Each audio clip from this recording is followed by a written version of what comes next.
Namaskar everyone, this is Anju and you are watching Drop. So in today's video, we will going to cover the intellectual disability, nature and needs. This we are doing under assessment and needs of MR and IDD, and we will going to cover all the topics listed here in both the languages English and Hindi, right?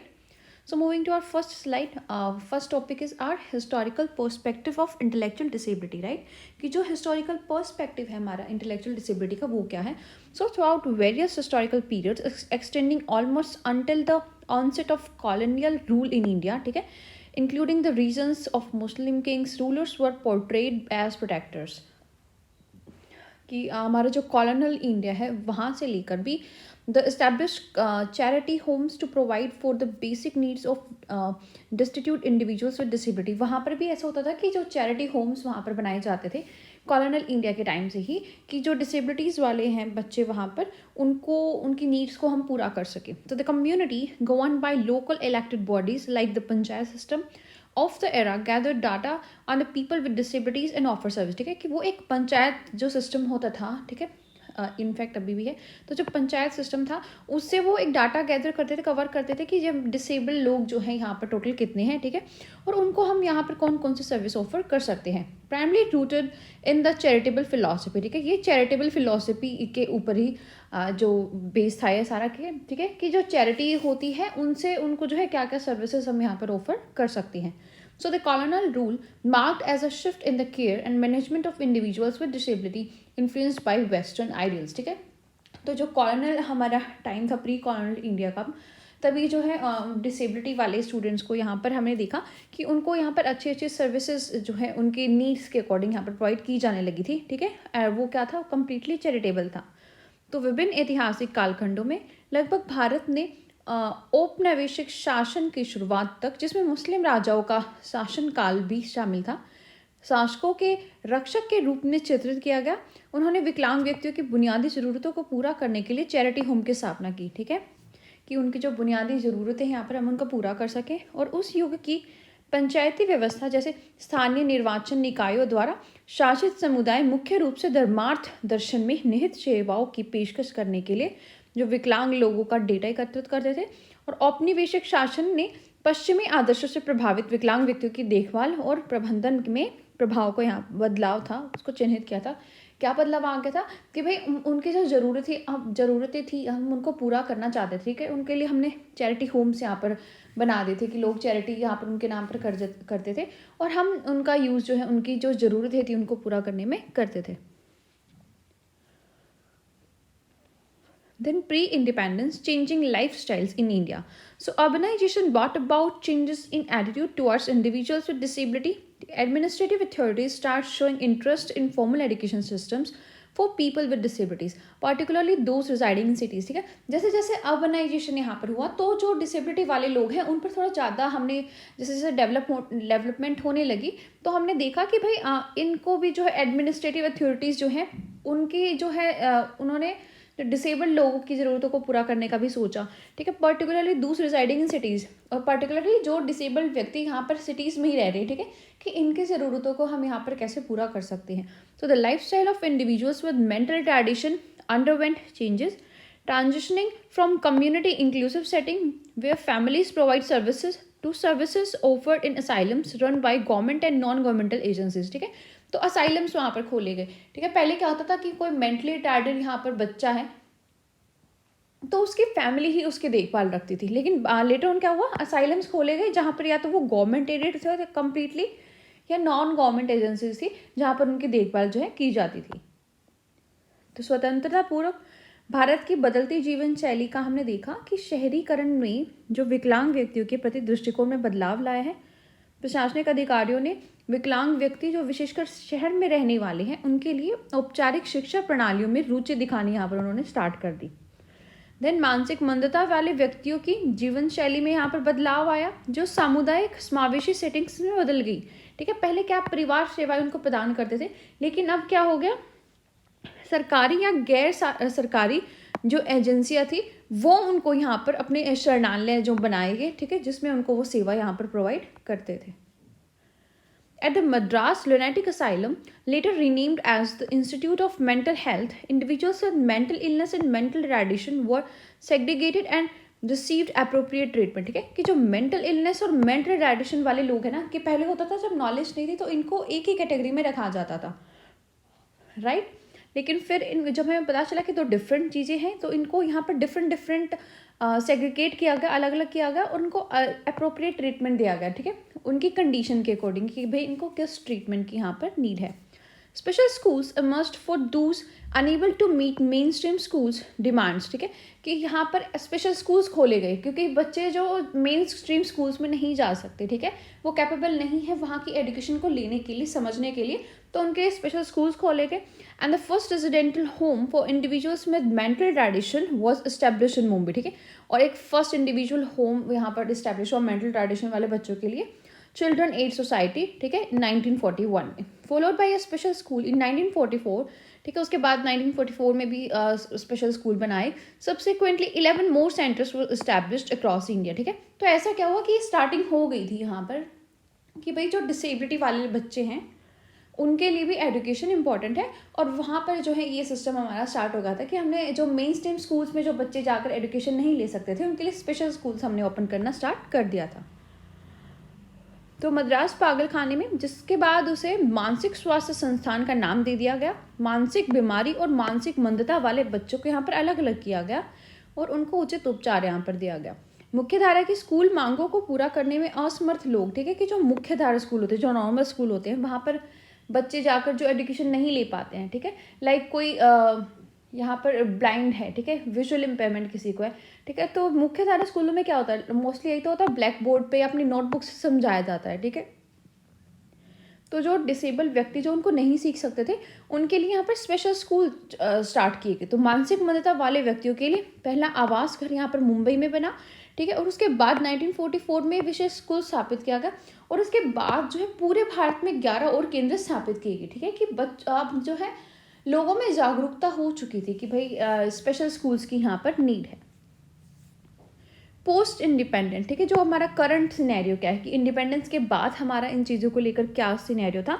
So article 41 of the constitution in India include the right to free and compulsory education for all children up to the age of 14 years, ठीक है, जो हमारा article 41 था, तो उसमें क्या हमने देखा कि सभी के लिए जो है फ्री एजुकेशन होनी चाहिए up to the age of 14। So despite the mandatory clause for mainstream education, more special schools were set up by non governmental organisations to meet parental demands. तो यहाँ पर क्या हुआ कि जो हमारे मेन स्ट्रीम स्कूल थे, नॉर्मल स्कूल से अलावा भी जो NGO से उन्होंने स्पेशल स्कूल्स ओपन किए यहाँ पर, ठीक है, ताकि जो उनकी डिमांड्स है, ठीक है, विशेष स्कूलों की, उनको पूरा किया जा सके। तो पोस्ट इंडिया हमने क्या किया, इसको अपने संविधान में ही कर दिया कि भाई 14 वर्ष तक की आयु के सभी बच्चों के लिए निःशुल्क और अनिवार्य शिक्षा का यहाँ पर अधिकार होना चाहिए, और मुख्य धारा की शिक्षा के लिए अनिवार्य प्रावधान के बावजूद माता पिता की मांगों को पूरा करने के लिए, ठीक है, गैर सरकारी संगठन जो है, ठीक है, कि जो उनके पेरेंट्स ने बोला कि भाई हमारे बच्चे जो मेन स्ट्रीम में नहीं जा सकते, तो उनके लिए जो NGO थे उन्होंने विशेष स्कूल यहाँ पर स्थापित किए। Then special schools. So the establishment of special schools in the country since independence, जो हम डिस्कस करेंगे। So the Indian Education Commission in 1964 to 1966, ये जो हमने स्पेशल स्कूल्स के लिए काम किए हैं। So the Indian Education Commission explicitly mentioned the presence of only 27 schools for individuals with mental retardation in the entire country during that period. तो जो हमारा 1964 से 66 का पीरियड था ना, तब वहाँ पर हमारे पूरे इंडिया में 27 स्कूल से खाली, ठीक है, मेंटल रिटार्डेशन वाले बच्चों से डील करने के लिए, उनको एडुकेट करने के लिए। In 1953 teacher training to educate individuals with mental retardation commenced in Mumbai under Mrs Vakil, ठीक है, और 1953 में क्या हुआ कि टीचर्स को ट्रेनिंग देनी स्टार्ट की गई यहाँ पर, जो मेंटल रिटार्डेशन वाले बच्चे हैं, ठीक है, वो कहाँ पर थी, मुंबई में हुई थी, और अंडर मिसेस वकील के अंडर जो है ये ट्रेनिंग दी गई थी। तो विशेष विद्यालय है यहाँ पर जो भारतीय शिक्षा आयोग ने 1964 से 1966 तक स्पष्ट रूप में उस अवधि के दौरान बोला कि भाई पूरे देश में यहाँ पर 27 ऐसे स्कूलों की उपस्थिति है जो मानसिक मंदता वाले व्यक्तियों के लिए हैं। तो 1953 में श्रीमती वकील के नेतृत्व में मुंबई में मानसिक रूप से विकलांग व्यक्तियों को शिक्षित करने के लिए शिक्षण प्रशिक्षण की यहाँ पर शुरुआत हुई। नेक्स्ट है हमारा definition of intellectual disabilities, ICD-10, AAIDD, WHO, PW act 1995, ठीक है। तो इनको हम वन बाय वन करेंगे। तो सबसे पहले हमारा World Health Organisation that is ICD-10। तो इसके अंडर क्या डेफिनेशन है हमारी इंटेलेक्चुअल डिसेबिलिटी की? So mental retardation is a condition of arrested or incomplete development of the mind, which is especially characterized by impairment of skills manifested during the developmental period that contribute to cognitive, language, motor and social abilities। ठीक है कि भाई हमारी incomplete development होती है यहाँ पर mind की, स्पेशली जो हमारी डेवलपमेंटल पीरियड होता है, ठीक है। जैसे हम इन्फेंसी में, अर्ली चाइल्डहुड में बहुत ज़्यादा ग्रोथ हमारी होती है, ठीक है, बहुत ज़्यादा चीज़ें हम सीखते हैं, ठीक है। तो उसमें हम जो है डेवलपमेंट वो हमारी प्रॉपर नहीं हो पाती है। हमारी जो दिमाग की क्षमता है, हमारी जो लैंग्वेज है, भाषा है, हमारी जो मोटर कौशल है कि चलना, दौड़ना, भागना, ठीक है, अपने फिजिकली हम जो एक्टिविटीज़ कर सकते हैं, या जो सोशल एबिलिटीज़ है जिससे वो डेवलप नहीं होती, वो यहाँ पर मेंटल रिटार्डेशन की एक कंडीशन है, राइट। तो मानसिक मंदता के अवरुद्ध या अपूर्ण विकास की एक ऐसी स्थिति है जो विशेष रूप से विकास अवधि के दौरान प्रकट होने वाले कौशल उनमें जो है हानि होती है, ठीक है। कि अब बच्चे का टाइम था कि भाई उसको लैंग्वेज आ जानी चाहिए थी, लेकिन वो लैंग्वेज नहीं सीख रहा है, पर भाषा उसको नहीं आई है, ठीक है। अब जैसे सेकंड क्लास तक के बच्चे को हम सोचते हैं कि 2+2 वो बता देगा 4, ठीक है, उसका संज्ञानात्मक ज्ञान यहाँ पर हो गया है, ठीक है, उसको बेसिक जमा करना यहाँ पर आ गया है, ठीक है, लेकिन इनको नहीं आएगा। तो संज्ञानात्मक, भाषा, जो मोटर, ठीक है, कि रनिंग करना, डांस करना, ऐसी एक्टिविटीज़, या जो सामाजिक क्षमताएं हैं, ठीक है, कि समाज में बातें ही कैसे करनी है, ये लगा लो, तो ये सारी चीज़ें इनमें नहीं आती, तो वो मानसिक मंदता के अंदर आते हैं अकॉर्डिंग टू विश्व स्वास्थ्य संगठन WHO, राइट। सो नेक्स्ट है हमारा American association on intellectual and developmental disabilities, ठीक है। इन्होंने जो इंटेलेक्चुअल डिसेबिलिटी की क्या डेफिनेशन दी वो हम डिस्कस करेंगे। जो बौद्धिक और विकासात्मक विकलांगताओं पर अमेरिकन एजेंसी है, ठीक है, उन्होंने क्या बोला है? So intellectual disability is a disability characterised by significant limitations both in intellectual functioning and in adaptive behavior, which covers many everyday social and practical skills. The disability originates before the age of 14। कि जो disability है 18 साल की उम्र से पहले पहले हो जाती है, जिससे जो हमारी इंटेलेक्चुअल जो दिमागी क्षमता है उसका काम करना, या जो अडेप्टिव बिहेवियर है, ठीक है, कि हम किसी चीज़ को अडेप्ट यहाँ पर नहीं कर पाते हैं, ठीक है, तो उसको इन्होंने बोला यहाँ पर इंटेलेक्चुअल डिसेबिलिटी, ठीक है। कि जो बौद्धिक विकलांगता एक ऐसी विकलांगता है जो बौद्धिक कार्य प्रणाली और अनुकूली व्यवहार दोनों में महत्वपूर्ण सीमाओं की विशेषता रखती है, जो कई रोजमर्रा के सामाजिक और व्यवहारिक कौशल को कवर करती है। यह विकलांगता 18 वर्ष की आयु से पहले उत्पन्न होती है, राइट। कि जब 18 ईयर्स का, 18 साल का बच्चा होता है, उससे पहले पहले जो ये विकलांगता हम बच्चे में आसानी से देख सकते हैं। देन हमारा है पर्सन विद डिसेबिलिटीज़ एक्ट 1995। उन्होंने क्या डेफिनेशन दी है इंटेलेक्चुअल डिसेबिलिटी की?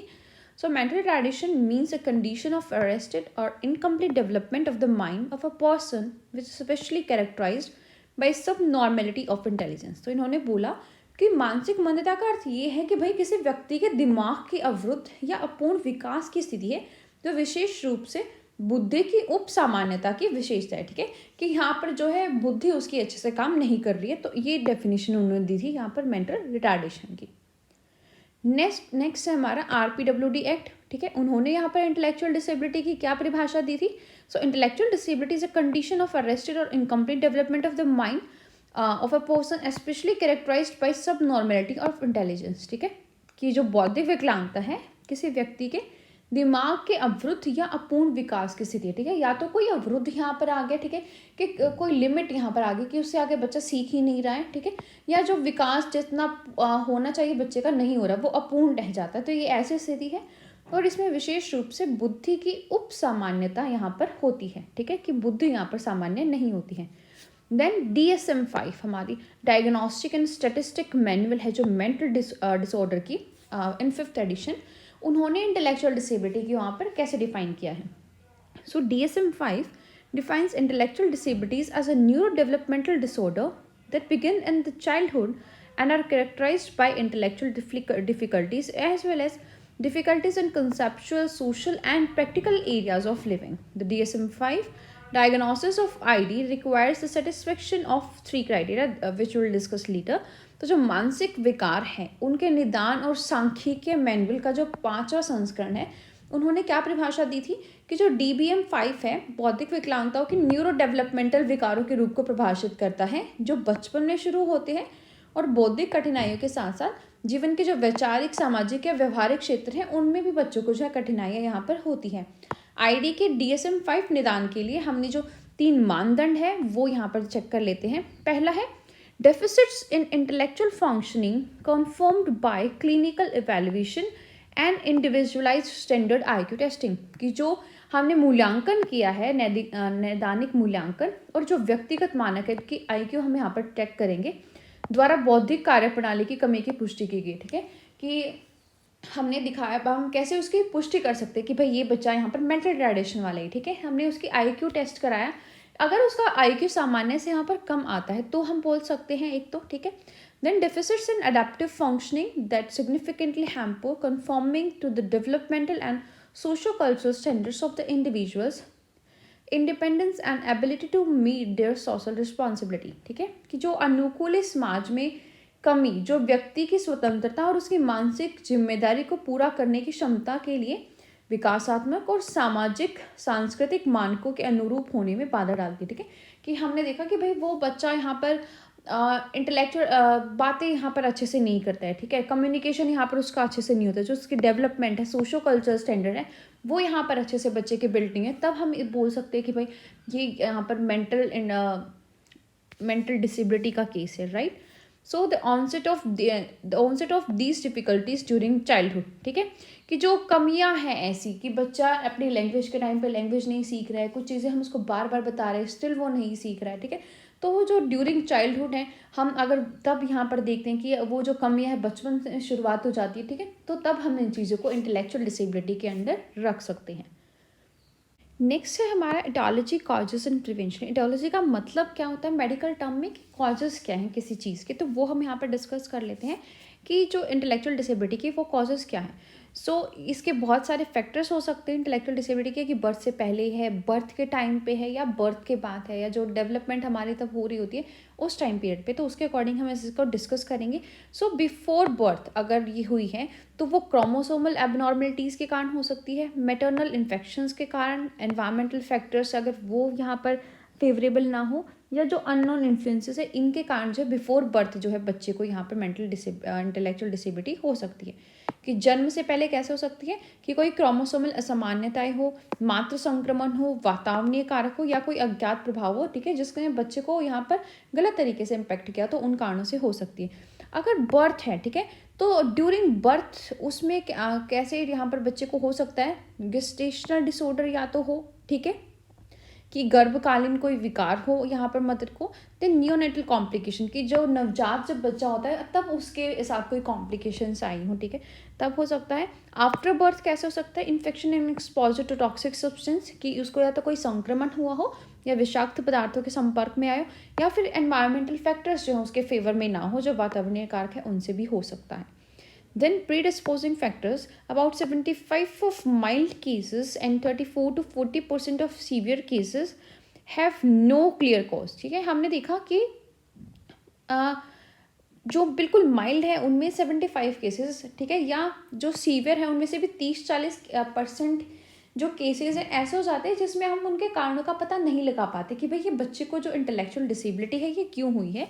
Severe causes open has specific reason, ठीक है, और हालांकि जो ज़्यादा सीवियर होते हैं कि सीवियर में 30-40% का तो हमें पता नहीं लग पाता, लेकिन जो रिमेनिंग है 50-60% उनके हम स्पेसिफिक रीजन्स यहाँ पर फाइंड आउट कर सकते हैं।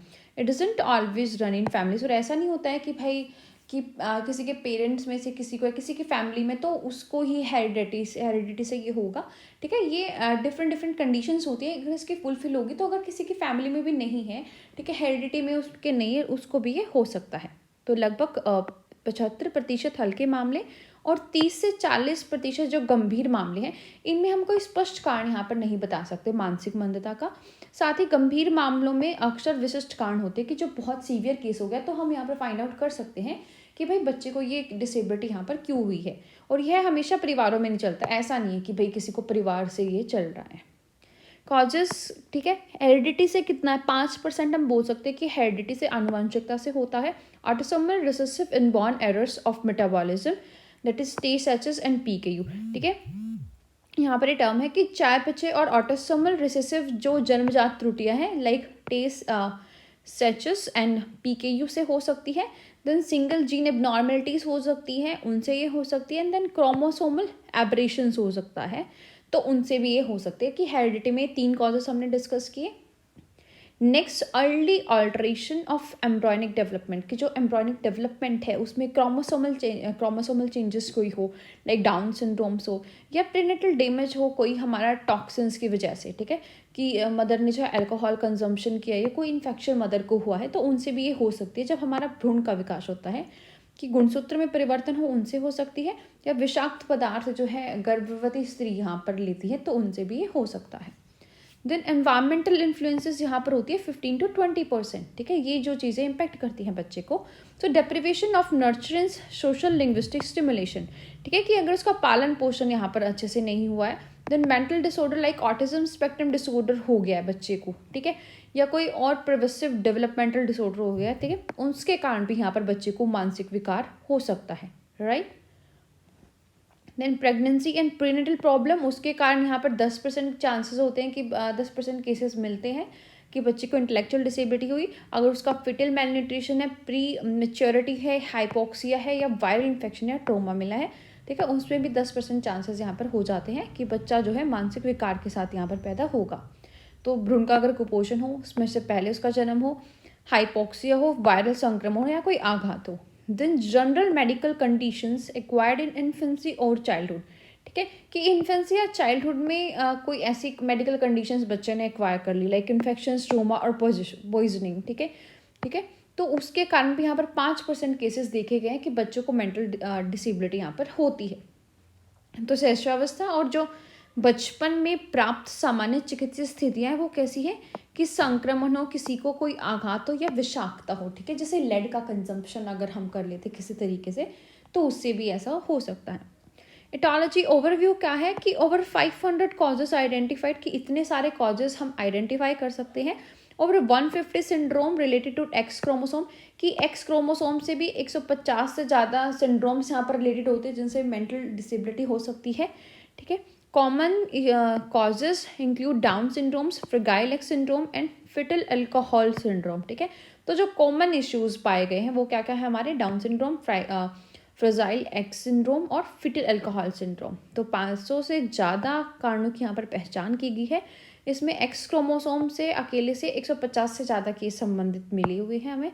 और सामान्य कारणों में जो है down syndrome, fragile x syndrome और भ्रूण अल्कोहल सिंड्रोम यहाँ पर शामिल है, जिनके कारण बच्चे को इंटेलेक्चुअल डिसेबिलिटी हो सकती है. अब इसकी प्रिवेंशन हम कैसे करेंगे, कैसे हम इसकी रोकथाम कर सकते हैं. So prevention measures aim to prevent the occurrence of intellectual disability और रिड्यूस इट इफेक्ट. ठीक है, कि कैसे जो उसकी अकरेंस को हम रोक सके, जो उसका इम्पैक्ट है उसको रिड्यूस कर सके. तो इसके 3 लेवल्स है. पहला है primary prevention, so led by doctors and health professionals to prevent the manifestation of disability. इसमें क्या करेंगे कि प्राइमरी स्टेप होता है कि जो डॉक्टर लेते हैं कि भाई किसी बच्चे को हम यहाँ पर कैसे उसकी विकलांगता को रोकने के लिए क्या क्या कार्य हम यहाँ पर कर सकते हैं. राइट. देन आता है हमारा सेकेंडरी प्रिवेंशन कि aims to prevent additional disabilities and regression. ठीक है, कि अतिरिक्त कि एक विकलांगता अगर उसको है भी तो उसके ज़्यादा कोई उसको विकलांगता ना हो, तो उसके लिए हम प्रिवेंशन कैसे करेंगे. एंड देन है हमारा है tertiary prevention, focus on mitigating the impact of disability on social isolation and stigmatisation. कि जो सामाजिक अलगाव अगर बच्चे में आ रहा है, ठीक है, उसके उस विकलांगता के प्रभाव को कम करने पर यहाँ पर हम अपना ध्यान केंद्रित करते हैं कि अगर कि सोशल आइसोलेशन इन विकलांगताओं के साथ हमें ना आए. राइट. कि किसी व्यक्ति को यहाँ पर थोड़ी बहुत विकलांगता आ भी गई है तो उसकी मेंटल जो कंडीशन है, स्टेबिलिटी, वो अच्छी होनी चाहिए. ठीक है, एंथुजियाज्म, जो मोटिवेशन है बच्चे में अच्छा होना चाहिए कि सोशली आइसोलेट ना करे वो अपने आप को, बल्कि इस डिसेबिलिटी के साथ वो अपने आप को अच्छे से तरीके से वो जी सकें इस चीज़ों को लेकर. ठीक है, उसमें ऐसी कोई हीन भावना उत्पन्न ना हो कि भाई मेरे अंदर ये विकलांगता है और मैं सब लोगों के इक्वल यहाँ पर नहीं हूँ. तो अर्ली आइडेंटिफिकेशन एंड इंटरवेंशन, उसके लिए हम प्रिवेंशन स्ट्रेटजीज को इम्प्लीमेंट करते हैं ताकि उस चीज़ को हम आइडेंटिफाई कर सके जल्द से जल्द, ठीक है, और उसको यहाँ पर उसकी इंटरवेंशन कर सके। तो प्रिवेंशन मेथड कैसे हैं? Address causal factors like RH incompatibility, maternal illness या इन्फेक्शंस, उनको हम रोक सकते हैं। Then prenatal diagnosis through investigations, उससे हम यहाँ पर इस चीज़ को रोक सकते हैं। देन हमारा इम्यूनाइजेशन ऑफ मदर की इम्यूनिटी यहाँ पर स्ट्रॉन्ग कर सकते हैं। And follow up through checkups, की चेकअप हम उनके कर सकते हैं, बैलेंस्ड डाइट यहाँ पर उनको प्रोवाइड करा सकते हैं। तो रोकथाम के तरीके क्या है प्रसवपूर्व, कि जो कर्ण कारक है, असंगति है, मातृ बीमारी संक्रमण है, इनको हम संबोधित करें कि भाई ये चीज़ें मदर में ना हो, इनको कैसे टैकल किया जाए। जांच के माध्यम से प्रसवपूर्व निदान कर सकते हैं, माताओं के लिए टीकाकरण कर सकते हैं, और जांच और संतुलित आहार के माध्यम से उनकी अनुवृत्ति की कार्यवाही यहाँ पर हम कर सकते हैं। देन जो नेटल प्रिवेंशन है वो कैसे करेंगे? हाइजीनिक डिलीवरी अगर हम बच्चे को देंगे उससे भी हो सकता है। High risk newborn care in well equipped neonatal units, ठीक है, कि वेल इक्विप्ड नियोनेटल यूनिट्स होनी चाहिए जहाँ पर हम बच्चे की जो है नवजात बच्चा जो बेसिकली होता है उसकी अच्छे से देखभाल कर सकते हैं। तो जटिलताओं को रोकने के लिए स्वच्छ प्रसव कराएं, ठीक है, ऐसा ना हो कि उसी टाइम पे उसका कोई इन्फेक्शन यहाँ पर बच्चे को हो जाए। और अच्छे तरह से सुसज्जित नवजात इकाइयों में उच्च जोखिम वाले नवजात शिशु की देखभाल हमें करनी है। देन पोस्ट नेटल प्रिवेंशन हम कैसे कर सकते हैं? Neonatal screening for metabolic abnormalities and hypothyroidism, ठीक है, ये कर सकते हैं कि अगर उसका बर्थ हो गया है तो उसके बाद जो मेटाबॉलिक एबनॉर्मलिटीज़ हैं उसमें, या हाइपोथायरॉयडिज्म है उसमें नवजात शिशु की हम जांच कर सकते हैं, ठीक है, कि उसकी अर्ली इंटरवेंशन हम चीज़ों की कर सकते हैं। नेक्स्ट है हमारा classification like medical, psychological, educational and behaviour and ecological, ठीक है, कि हम इसको क्लासीफाई कैसे करेंगे। तो मेडिकल क्लासिफिकेशन सबसे पहले डिस्कस करते हैं कि मेडिकली हम कैसे क्लासीफाई करेंगे कि इन्फेक्शंस हो गए या इंटॉक्सिकेशंस हो गए। So intellectual disabilities caused by exposure to infections और हार्मफुल सब्सटेंसेस, तो इन चीज़ों से भी हो सकती है। देन ट्रोमा या कोई फिजिकल एजेंट है like damage to the brain leading to intellectual impairment due to physical injury, ठीक है, कोई फिजिकल इंजरी हुई है जिससे हमारे दिमाग पर चोट लग गई और अब हमारा जो दिमाग अच्छे से काम नहीं कर रहा है, तो उससे भी हमारी जो है मेंटल इम्पेयरमेंट हो सकती है। तो जो हम पहले देख रहे थे चिकित्सा वर्गीकरण, हम सबसे पहले डिस्कस कर रहे थे कि संक्रमण और नशा। तो संक्रमण या हानिकारक पदार्थों के संपर्क में आने से भी बौद्धिक विकलांगता हो सकती है। और साथ ही साथ अगर कोई आघात, हमारी चोट ज़्यादा लग गई, लाइक सिर पे लग गए, ठीक है, तो उसके कारण अगर हमारा मस्तिष्क अच्छे से काम नहीं कर रहा है तो उन चीज़ों से भी जो है मानसिक मंदता हमारे अंदर आ सकती है। देन मेटाबॉलिक एंड न्यूट्रिशन की इम्पेयरमेंट, जो मेटाबॉलिक डिसऑर्डर है या न्यूट्रिशनल डिसऑर्डर है उनसे हो सकती है। डिफिशियंसीज अफेक्टेड ब्रेन डेवलपमेंट, जिससे क्या है उनकी डिफिशियंसी यहाँ पर जो ब्रेन की डेवलपमेंट है वो अच्छे से नहीं हो पाती। नेक्स्ट है हमारा gross brain disease postnatal, intellectual disability arising from severe brain disease occurring after birth, कि अगर जन्म के बाद कोई मस्तिष्क रोग उससे हो गया है, ठीक है, उसको हो गया बच्चे को, और उसके कारण अगर मानसिक विकलांगता यहाँ पर आ रही, बौद्धिक विकलांगता, तब ये हो सकती है। नेक्स्ट है नॉन प्रीनेटल इन्फ्लुएंसेस, की जन्म से पूर्व प्रभाव जिसको हम यहाँ पर पहचान नहीं पा रहे, ऐसे भी कुछ कॉजेस यहाँ पर होते हैं। Causes for the cause of intellectual disability is unclear, कि उसको हम प्रॉपरली नहीं बता सकते कि केसेस, ऐसा केस है कि भाई जहाँ पर उसका कोज नहीं बता सकते। हमने देखा ना कि 75% हमारे अगर माइल्ड इंटेलेक्चुअल डिसेबिलिटी है, या 40 to 50% अगर हमें जो है सीवियर डिसेबिलिटी, तो हम उनके कॉजेस का ही पता नहीं लगा पाते कि वो किस कारण से हुई है।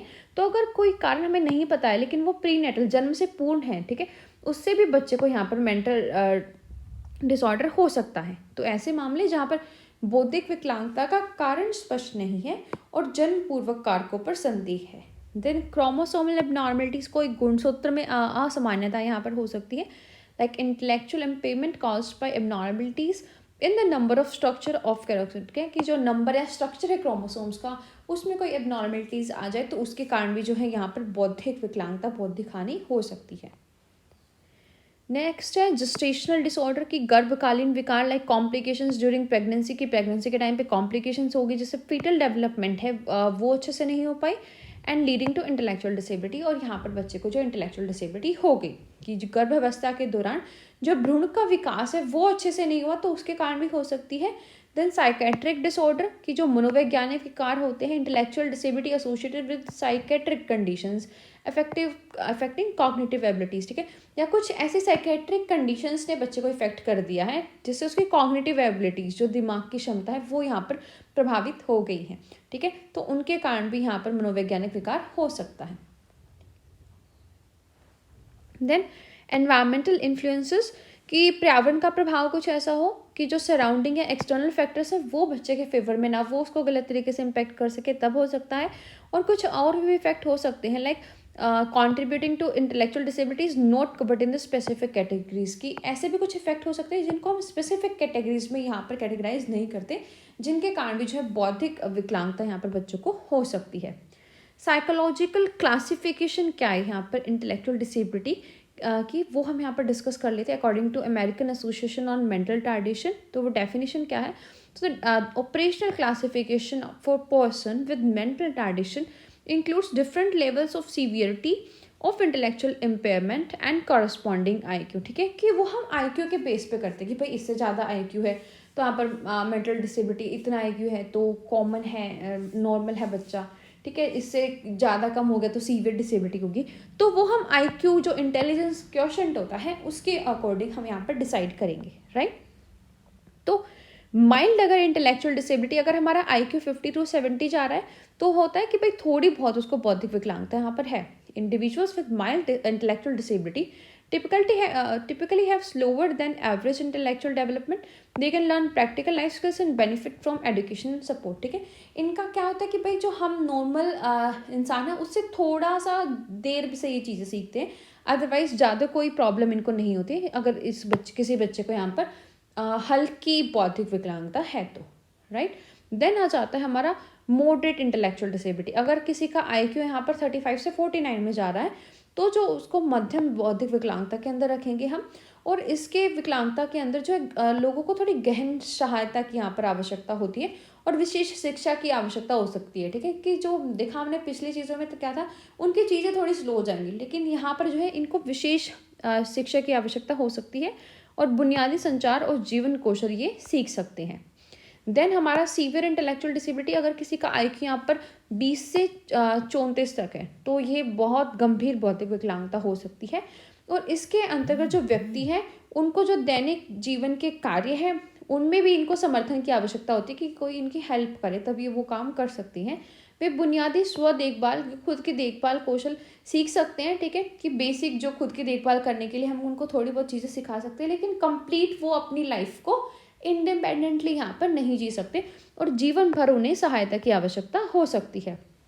देन हमारा आता है प्रोफाउंड इंटेलेक्चुअल डिसेबिलिटी। अगर गहन बौद्धिक विकलांगता है कि उसका जो IQ है यहाँ पर 20 से भी नीचे जा रहा है, तो इसमें क्या है, उसको बहुत ज़्यादा हानि होती है और इस श्रेणी के जो व्यक्ति हैं आमतौर पर उन्हें निरंतर सहायता की आवश्यकता होती है कि वो एक टास्क भी अपने आप से अच्छे से नहीं कर पाते, अपना जो ध्यान रखना है वो भी यहाँ पर वो अच्छे से नहीं रख पाते हैं। उनमें संवाद करने या स्वयं की देखभाल करने की सीमित क्षमता हो सकती है, कि बहुत थोड़ी क्षमता हो सकती है, अदरवाइज जो ऐसी प्रोफाउंड इंटेलेक्चुअल डिसेबिलिटी वाले लोग हैं वो खुद को भी हार्म कर सकती हैं, ठीक है, तो इस टाइप की कंडीशन उनमें पाई जाती है। एजुकेशनल क्लासिफिकेशन है जो हमारे इंटेलेक्चुअल डिसेबिलिटी की इंडिया में, वो देख लेते हैं। So in special education centers in India, individuals with intellectual disabilities are often classified into different levels based on their age and educational needs. So the classification includes various stages of education and skill development tailored to different age groups, ठीक है। तो India में दो age groups में इनको divide कर दिया गया कि उनके बेस पे हम देखेंगे कि भाई इनके बच्चों की क्या क्या नीड्स है, क्या क्या ज़रूरतें हैं, क्या क्या एजुकेशन इनको चाहिए और कितने इनमें स्किल्स यहाँ पर डेवलप हो गए हैं। तो पहला एक अर्ली इंटरवेंशन अगर हम कर लेते हैं 0 से 3 वर्ष में, so at this stage the focus is on early intervention, कि अगर हमें 0 से 3 वर्ष तक पता चल गया तो हम देखते हैं कि भाई इस चीज़ को हम ठीक कैसे कर सकते हैं, उस चीज़ पे हमारा ज़्यादा फोकस रहता है, right. Specialised program address the needs of infants and toddlers with intellectual disabilities aiming the enhance developmental milestone, कि जो उनकी डेवलपमेंट है वो यहाँ पर हम कैसे अच्छे से करा सकते हैं, इन चीज़ों पर हमारा ध्यान रहता है कि उनके लिए कोई ऐसे विशिष्ट कार्यक्रम यहाँ पर हम ऑर्गेनाइज करा सकते हैं जो छोटे छोटे बच्चे हैं यहाँ पर नवजात, ठीक है, शिशु हैं या जो बहुत 0 से 3 साल के बीच में बच्चे, कि उनके जो विकास है जो, वो हम प्रॉपर तरीके से यहाँ पर कैसे करा सकते हैं। नेक्स्ट है हमारा प्री प्राइमरी लेवल की, अगर 3 से 6 साल तक के बीच में हमें पता लगता है तो जो प्री प्राइमरी लेवल है design for young children with intellectual disabilities की, यहाँ पर थोड़े यंग चिल्ड्रन हैं 3 से 6 साल के जिनको इंटेलेक्चुअल डिसेबिलिटीज, तो वो एम्फोसाइज करते हैं कि जो उनके फंडामेंटल कंसेप्ट हैं, बेसिक सोशलाइजेशन स्किल्स है, सेंसरी मोटर डेवलपमेंट है या अर्ली कॉग्निटिव एबिलिटीज़ है, हम उनको यहाँ पर कैसे इंप्रूव बच्चे के अंदर कर सकते हैं। तो ये हम पूर्व प्राथमिक स्तर 3 से 6 वर्ष में देखते हैं। नेक्स्ट आ जाता है हमारा प्राइमरी लेवल। ठीक है, ये हमने देखा ना कि एज के अकॉर्डिंग हम डिस्कस कर रहे हैं। तो प्राइमरी लेवल में 6 to 11 ईयर्स में हम क्या देखेंगे कि जो प्राथमिक स्तर है उसमें अधिक संचित शिक्षण अनुभव शामिल होने चाहिए और बच्चे साक्षरता और संख्यात्मकता जैसे बुनियादी शैक्षिक कौशल पर काम करते हैं और आगे की शिक्षा के लिए आधार तैयार करने पर जोर दिया जाता है। कि अगर 6 से 11 वर्ष में हमें पता चला कि किसी बच्चे को यहाँ पर इंटेलेक्चुअल डिसेबिलिटीज है, तो उसको कुछ बेसिक एकेडमिक स्किल्स यहाँ पर सिखाए जाते हैं, लाइक लिटरेसी और न्यूमरेसी, जिससे जो है उसकी एक नींव यहाँ पर बन जाए ताकि वो आगे यहाँ पर पढ़ सके। नेक्स्ट हमारा सेकेंडरी लेवल, अगर बच्चा 11 से 16 साल का है, ठीक है, तब हमें उसकी इंटेलेक्चुअल डिसेबिलिटी का पता लगा है, तब हम उसको कैसे ठीक कर सकते हैं। So at this secondary level there is an advancement in academic content and skill development and students में engage in more specialised learning based on their interest and abilities. ठीक है, तो यहाँ पर क्या करते हैं कि हम वोकेशनल स्किल्स भी बच्चों को देते हैं। ठीक है, इंट्रोड्यूस कराते हैं कि भाई उनको लाइफ में जीने के लिए, ठीक है, कैसे कैसे वोकेशनल स्किल्स यहाँ पर प्रोवाइड करा सकते हैं। वोकेशनल स्किल्स बेसिकली ऐसे स्किल होते हैं जो हमारी एजुकेशन से हटकर होते हैं, जो हम अपनी लाइफ में इंपॉर्टेंट होते हैं हमारे डेली के टास्क करने के लिए। ऐसा कोई स्किल जो एम्प्लॉयमेंट के लिए हम बच्चों को सिखा सकते हैं, ठीक है, उनकी डेली लाइफ के टास्क कंप्लीट करने के लिए हम सिखा सकते हैं। तो इसमें जो सीनियर सेकेंडरी लेवल है उसमें हम देखेंगे कि बच्चे को उनका इंटरेस्ट क्या है और क्या क्या उनकी एबिलिटीज़ है, उनके अकॉर्डिंग यहाँ पर हम शिक्षा देते हैं और साथ ही साथ उनको वोकेशनल स्किल्स से भी हम इस स्टेज में उनको इंट्रोड्यूस करा देते हैं। नेक्स्ट है हमारा प्री वोकेशनल लेवल, हमारा अगर 16 to 18 ईयर्स के बीच में हमें पता चल रहा है। So on this level we focus on preparing adolescents for future employment, कि जो उनकी एम्प्लॉयमेंट पर ध्यान देते हैं कि उनको एम्प्लॉयमेंट हम कैसे दिला सकते हैं। It involves the development of practical and vocational skills, यहाँ पर हमें प्रैक्टिकल या वोकेशनल स्किल्स उनमें डेवलप करते हैं that can enhance their independence, जिससे जो है उनकी इंडिपेंडेंस वो यहाँ पर बढ़ सके and contribute to their ability to engage meaningful work. जो उनमें एबिलिटी होती है ना, हम यहाँ पर उसको बढ़ाते हैं। और क्यों, किसी न किसी हर बच्चे में यहाँ पर कोई ना कोई एबिलिटी होगी कि उसी एबिलिटी को हम इतना अच्छा कर देते हैं कि उसके जरिए उसको जहाँ पर एम्प्लॉयमेंट मिल सके, राइट। तो ओवरऑल अप्रोच क्या हमारी एजुकेशन की इस individualise considering both age and unique needs की, एज के अकॉर्डिंग जो है क्या क्या यूनिक नीड्स है बच्चे की। Special education teachers and supportive staff जो है यहाँ पर कोलैबोरेट करते हैं ताकि वो एक इंक्लूसिव और supportive environment, learning environment create कर सके। तो अगर हम समग्र दृष्टिकोण देखें तो उम्र और विशिष्ट आवश्यकताओं दोनों को ध्यान देते हुए शैक्षिक दृष्टिकोण को अक्सर विस्तृत किया जाता है, जिसमें विशेष शिक्षा शिक्षक और सहायक कर्मचारी एक समावेशी और सहायक शिक्षण वातावरण बनाने के लिए सहयोग करते हैं। So the international classification of functioning disability and health is a framework developed by the World Health Organization to provide a comprehensive understanding of health and health related states. It can be applied to the assessment and identification of needs in the individual with intellectual disabilities. So here, how a CEF जो हमारा ICF framework है, हम उसको कैसे utilise करते हैं वो देखेंगे। तो जो कार्य प्रणाली है विकलांगता और स्वास्थ्य की अंतर्राष्ट्रीय वर्गीकरण है यहाँ पर, उसमें स्वास्थ्य संबंधित स्थितियों को व्यापक समझ प्रदान करने के लिए विश्व स्वास्थ्य संगठन द्वारा कुछ रूपरेखाएं की गई हैं, जिसमें बौद्धिक विकलांगता वाले व्यक्तियों की आवश्यकताओं के मूल्यांकन की पहचान को हम पता कर सकते हैं कि भाई यहाँ पर किसी बच्चे की क्या नीड्स है। तो पहला है हमारा कि बॉडी फंक्शन या स्ट्रक्चर की जो उनका शारीरिक कार्य और की संरचना है, तो इसकी असेसमेंट हम कैसे करेंगे। Evaluate the individual's cognitive functions including attention, memory and problem solving skills using standardised test. तो यहाँ पर पहले हम मूल्यांकन करेंगे कि जो मानकीकृत परीक्षा है उनका प्रयोग करेंगे हम, जो स्मृति और समस्या समाधान है कौशल ठीक है, ये व्यक्ति का संज्ञानात्मक कार्य, तो इनका मूल्यांकन करेंगे कि भाई ये बच्चे में कितने लेवल पर डेवलप हो चुकी हैं। तो फिर उसके बाद उसकी ज़रूरतें क्या हैं, ठीक है। आइडेंटिफाई इंटरवेंशंस और therapies to support cognitive functions such as cognitive behavioural therapy और मेमोरी इन्हेंसिंग स्ट्रेटेजी। तो यहाँ पर जो संज्ञानात्मक कार्यों को समर्थन करने के लिए हस्तक्षेप करेंगे या उनके उपचारों की पहचान करेंगे कि भाई हम यहाँ पर कैसा उपचार बच्चे का करा सकते हैं।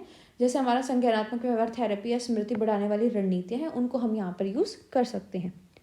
नेक्स्ट है हमारा activities and participation.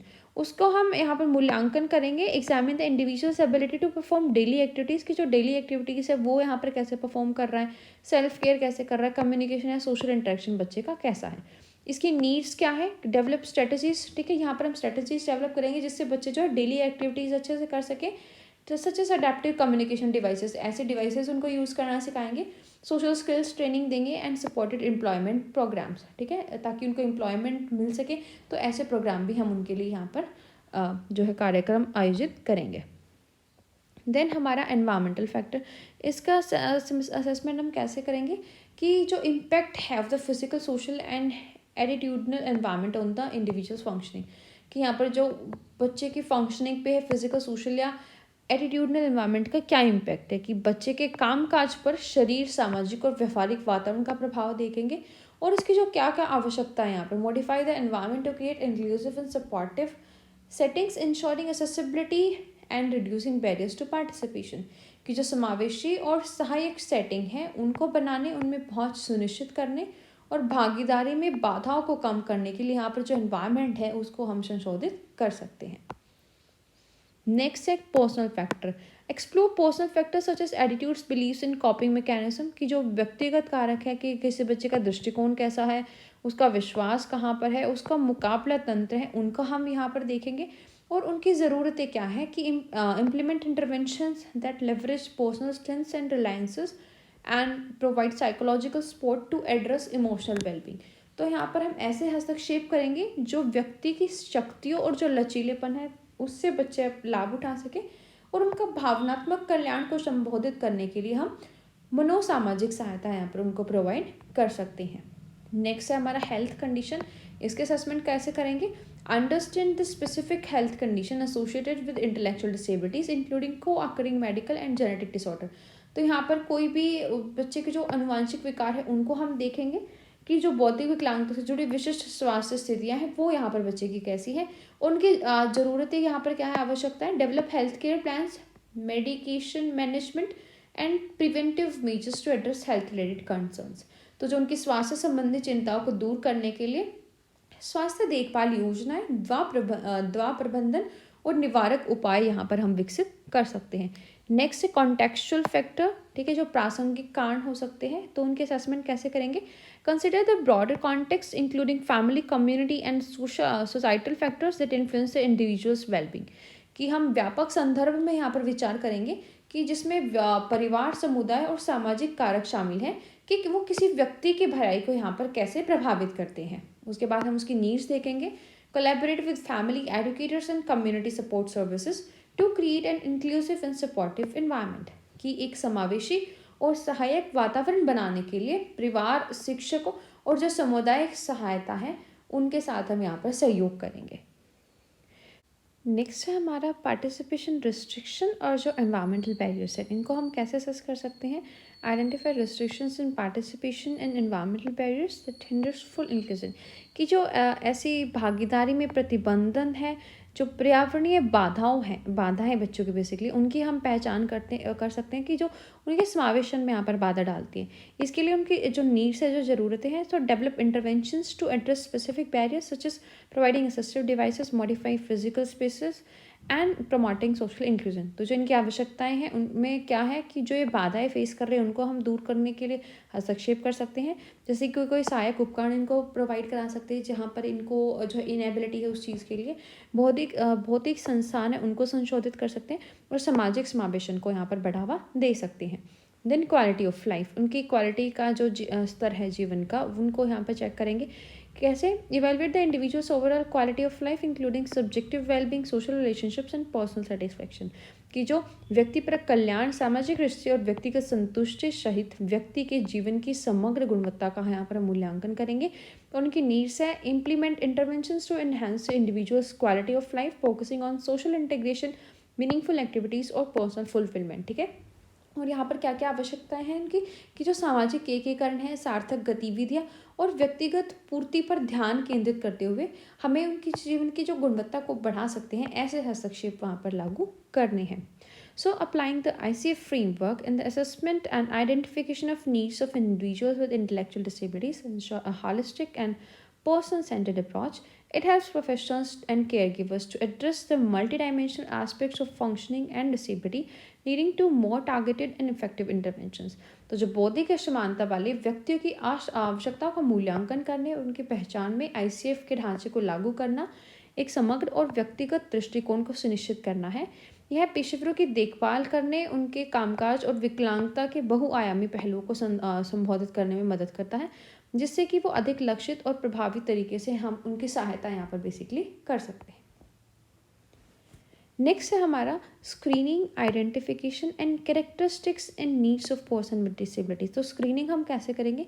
So process of characterising individuals as possibly handicapped और डिलीट के, कि जो या हैंडीकैप्ड है वो प्रॉपरली है, वो चीज़ें उसमें डिले हो गई, ये चीज़ें देखेंगे हम पहले तो। Then identify those needing for the diagnostic assessment. ठीक है, कि देखेंगे कि भाई इसके बाद भी उसको कोई यहाँ पर डायग्नोस्टिक असेसमेंट चाहिए, या हम इन्हीं चीज़ों से यहाँ पर एक सटीक जानकारी यहाँ पर ले पा रहे हैं। Then formal and informal observation use does not confirm disability. ठीक है, कि हम कोई फॉर्मली या इनफॉर्मल ऑब्जर्वेशन से यहाँ पर किसी डिसेबिलिटी को कन्फर्म नहीं कर सकते हैं स्क्रीनिंग में। ठीक है, तो व्यक्तियों को संभवतः विकलांग या विलंबित रूप से व्यक्ति का वर्गीकरण करते हैं कि या विकलांग है, या इसमें जो है चीज़ें विलंबित हो रही है, देर से डेवलप हो रही हैं। तो उन लोगों की पहचान करते हैं जिनके आगे नैदानिक मूल्यांकन की आवश्यकता है। ठीक है, कि किनको उनको यहाँ पर आगे जो है नैदानिक मूल्यांकन उनका होना चाहिए। देन जो प्रयुक्त औपचारिक और अनौपचारिक अवलोकन है, उनकी जो है विकलांगता की पुष्टि हम यहाँ पर उनके अकॉर्डिंग नहीं कर सकते हैं। तो प्रीनेटल प्रोसीजर क्या है? उसमें ब्लड टेस्ट करते हैं, ब्लड में देखते हैं हीमोग्लोबिन, ग्लूकोज, VDRL जो ब्लड ग्रुप्स है, या RH है, उनका टेस्ट करते हैं। Then ultrasonography of neural tube defects. ठीक है, न्यूरल ट्यूब डिफेक्ट्स हैं, उनके लिए हम अल्ट्रासोनोग्राफी यहाँ पर करती है। Then maternal serum EPF at 16 to 18 weeks detect abnormalities. ठीक है, तो अगर हम जो मदर का 16 to 18 वीक्स का यहाँ पर मेटर्नल AFP करते हैं, तो उसमें जो है विसंगतियों का यहाँ पर पता लगा सकते हैं कि क्या क्या एनॉर्मैलिटीज़ यहाँ पर उसके बेबी के अंदर है। देन क्रॉनिक विलस सैम्पलिंग लेते हैं हम 7 to 9 वीक का जब बच्चा होता है, इससे जो क्रोमोसोमल एबनॉर्मलिटीज है उनका पता चल जाता है। ठीक है, जो क्रोमोसोमल असामान्यताएं हैं। देन मल्टीपल मार्कर स्क्रीनिंग करते हैं हम 15 से 20 जो वीक का जब बच्चा होता है, स्क्रीनिंग फॉर एंटीडी ट्राइसोमीज है। इसमें जो एंटीडी की या ट्राइसोमीज है उनको देखते हैं कि ये तो यहाँ पर बच्चे के अंदर डेवलप नहीं हो रही है। देन एमिनो सेंटस जो 16 वीक में हम करते हैं, ताकि जो कोई जेनेटिक डिसऑर्डर अगर बच्चे को है तो उसका हम पता लगा सकें।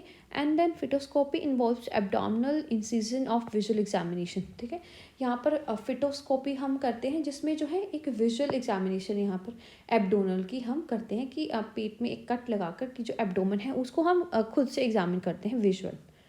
राइट, न्यूनेटल स्क्रीनिंग करते हैं। एब्गार स्कोर होता है कि बच्चे की appearance, pulse rate, gravity, activity और जो रेस्पायरेटरी एफर्ट्स है उन पर हम यहाँ पर उनको मार्क्स देते हैं। तो यहाँ पर जैसे अपगार है, ये 5 टेस्ट होते हैं, ये हर टेस्ट 2 मार्क्स का होता है, तो टोटल 10 मार्क्स का हो गया। तो अगर उसमें बच्चे का स्कोर 8 से 10 मार्क्स है तो वो नॉर्मल है, लेकिन अगर 7 से कम है तो वो एक हाई रिस्क इन्फेंट हम उसको यहाँ पर डिक्लेयर कर देते हैं। देन यूरिन टेस्ट होता है कि भाई जो बच्चे का मेटाबॉलिक डिसऑर्डर है उसको हम यहाँ पर देख सके। तो अपगार स्कोर की उपस्थिति करते हैं। अपगार स्कोर यहाँ पर बेसिक करते हैं 8 से 10 अगर स्कोर है तो वो बच्चा सामान्य है, और 7 से कम है तो वो बच्चा जोखिम वाला यहाँ पर हो सकता है। और फिर उसका यूरिन टेस्ट करते हैं ताकि जो मेटाबॉलिक डिसऑर्डर है उनको हम यहाँ पर उनकी पहचान कर सकें। देन पोस्ट नेटल स्क्रीनिंग कैसे करते हैं? अल्ट्रासाउंड करते हैं, इंट्राक्रैनियल पैथोलॉजी, देन ECG करते हैं, कंप्यूटराइज्ड टोमोग्राफी या MRI करते हैं, ब्लड केमिकल टेस्ट करते हैं, देन टेंडम मास स्पेक्ट्रोमीट्री स्क्रीन्स यहाँ पर करते हैं कि मेटाबॉलिक डिसऑर्डर्स को हम पता लगा सके, या जेनेटिक काउंसलिंग भी हम पोस्ट नेटल स्क्रीनिंग में करते हैं। ठीक है, तो ये जो सारे टेस्ट हमें बताया कि ये हम जो आनुवंशिक परामर्श हो गया या रक्त रासायनिक प्रशिक्षण हो गया, दोहरे संबंधी विकास हो गया, ईसीजी हो गया, ये हम करते हैं प्रसवोत्तर जांच के प्रसव के बाद जो है ये स्क्रीनिंग के अंदर हम चीज़ें इंक्लूड करते हैं। कुछ यहाँ पर स्क्रीनिंग टूल्स भी हम यूज़ करते हैं, like cooperative preschool inventory, Croydon scales हो गया, डेनवर डेवलपमेंटल स्क्रीनिंग टेस्ट हो गया, अर्ली चाइल्डहुड असेसमेंट हो गया, ईजीएस हो गया, ठीक है, अर्ली स्क्रीनिंग प्रोफाइल्स हो गया एंड मोर। तो ये सारे टूल्स भी हम यहाँ पर यूज़ करते हैं। इंडियन टूल्स हो गए लाइक डेवलपमेंटल स्क्रीनिंग टेस्ट हो गया, opinion, early intervention program system हो गया, फंक्शनल असेसमेंट हो गया, चेकलिस्ट होगी प्रोग्रामिंग की, MDPSA। तो ये सारे भी यहाँ पर टेस्ट के नाम से स्क्रीनिंग टूल्स दिए गए जिसके आधार पर हम बच्चे की स्क्रीनिंग यहाँ पर कर सकते हैं। ठीक है, फिर आता है कैरेक्टरिस्टिक्स ऑफ इंटेलेक्चुअल डिसेबिलिटीज़। ठीक है, कि यहाँ पर अगर किसी बच्चे को इंटेलेक्चुअल डिसेबिलिटी है तो उसमें कैरेक्टरिस्टिक्स क्या होंगी। तो अगर किसी बच्चे को यहाँ पर माइल्ड इंटेलेक्चुअल डिसेबिलिटी है तो उसमें थोड़े बहुत डिले होंगे प्री स्कूल में। इवेल्युएशन ओपन आफ्टर, जो इवेल्युएशन है उसका ज़्यादातर स्कूल में एंट्री के बाद होता है। 2-3 वर्ड्स का वो सेंटेंस बनाता है अपनी अर्ली ग्रेड्स में। जो रीडिंग या मैथ स्किल्स होते हैं वो उसके 1st to 6 लेवल के रह जाते हैं। ठीक है, कि जितना बच्चा 1 से 6 क्लास वाले बच्चे को मैथ आता है या रीडिंग आती है उतना ही वो अपनी लाइफ में सीख पाते हैं। देन सोशल इंटरेस्ट हो गए उनके, वो उनकी एज के अकॉर्डिंग यहाँ पर नहीं होंगे, थोड़े एबनॉर्मल होंगे, उनसे हम पता लगा सकते हैं। और उनकी मेंटल एज यहाँ पर 8 से 11 वर्ष। ठीक है, कि वो फिजिकली बेशक वो 18 साल की होगी लेकिन जो उनकी मेंटल एज है वो ऐसे बच्चे की जैसी होगी जो 8 से 11 वर्ष तक का होता है। देन परसिस्टेंस, लो एकेडमिक स्किल्स में लिमिट वोकेशन। तो यहाँ पर जो उनके एकेडमिक स्किल्स हैं वो यहाँ पर कम हो सकते हैं। ठीक है, तो मामूली देरी प्री स्कूल में हो सकती है। प्रवेश के बाद अक्सर वो उनका मूल्यांकन होता है, वो करना सीखते हैं साथ ही साथ। देन प्रारंभिक कक्षा में 2-3 शब्द का ही वो वाक्य बनाते हैं। और जो उनके दिमाग का या गणित का कौशल है वो जो 1ली से 6ठी क्लास तक के किसी बच्चे का होता है उतना ही रहता है। और सामाजिक हित आयु उपयुक्त हम देखते हैं। देन उनकी जो मानसिक आयु है वो 8 से 11 वर्ष तक की रहती है। और लगातार कम कौशल व्यवसाय को ये सीमित कर सकते हैं। नेक्स्ट, अगर किसी को मॉडरेट इंटेलेक्चुअल डिसेबिलिटी से तो हमें क्या दिखेगा कि कॉन्सिस्टेंट डिलेज दिखेंगे उसके डेवलपमेंट में। देन कम्युनिकेशन जो एंट्री है स्कूल के लेवल पर, कि एक पहले तो 2-3 वर्ड यूज़ करता था लेकिन अब वो सिंगल वर्ड यूज़ करेगा कम्युनिकेशन के लिए, पूरा वाक्य नहीं यूज़ करेगा। ठीक है, गोल इज़ फंक्शनल लैंग्वेज। ठीक है, क्योंकि वो दिखाकर आपको ज़्यादा बोलेगा नहीं लेकिन आपको एक्ट करके ज़्यादा समझाने का ट्राई करेगा। सेल्फ केयर स्किल्स वो इतनी ही रहेंगे, जैसे 2-3 साल का बच्चा होता है वो जितनी देखभाल खुद की कर सकता है वो इतनी ही यहाँ पर कर सकते हैं। बेसिक सेल्फ केयर या सिंपल कन्वर्सेशन वो 14 साल तक की आयु तक यहाँ पर सीखते हैं कि खुद का ध्यान बेसिकली कैसे रखते हैं, तो 14 साल की आयु तक उनको आता है। और उनकी मेंटल एज जो है यहाँ पर 6 से 8 वर्ष तक की होती है। देन जो वोकेशनल अपॉर्चुनिटीज़ है वो इनके लिए बहुत लिमिटेड होती हैं। ठीक है, तो जो विकासात्मक मील है उनमें उनको देरी हो सकती है। और स्कूल में जब प्रवेश करते हैं तो वो एक ही शब्द से बिल्कुल बात यहाँ पर करते हैं या उनमें बहुत सारा इशारे यहाँ पर शामिल होते हैं। लक्ष्य कार्यात्मक भाषा उनकी होती है। और 2-3 साल की सीमा में वह जो स्व देखभाल कौशल है वो इतना ही कर पाते हैं जैसे 2-3 साल का बच्चा यहाँ पर खुद की देखभाल कर पाता है। 14 साल की आयु तक उनको जो खुद की देखभाल करना है, सरल बातचीत करना यहाँ पर हम सिखा सकते हैं। और उनकी मानसिक आयु यहाँ पर 6 से 8 वर्ष तक की होती है। और जो सीमित व्यावसायिक अवसर यहाँ पर उनके लिए होते हैं। अगर किसी को सीवियर इंटेलेक्चुअल डिसेबिलिटी है तो उसकी आइडेंटिफिकेशन यहाँ पर हम इन्फेंसी में ही कर सकते हैं। कुछ बायोलॉजिकल एनॉर्मैलिटीज हो सकती हैं, उसमें मोटर डिसऑर्डर्स हो सकते हैं। वहाँ पर जो 2-3 वर्ड या एक फ्रेज़ का ही यूज़ वो कर सकता है। 12 साल तक की एज में हम अगर कॉन्टीन्यूस एफर्ट लगाकर सिखाएंगे तब भी वो 2-3 वर्ड ही यूज़ करेगा, वाक्य पूरा यूज़ नहीं करेगा। और मेंटल एज इनकी इतनी होती है कि जो नॉर्मल 4 से 6 साल तक का बच्चा जैसे सोचता है वो थ्रू द लाइफ वैसे ही सोच सकेंगे। और उनका जो सेल्फ केयर है उसके लिए भी यहाँ पर किसी की असिस्टेंस की या किसी दूसरे व्यक्ति की यहाँ पर सहायता होती है।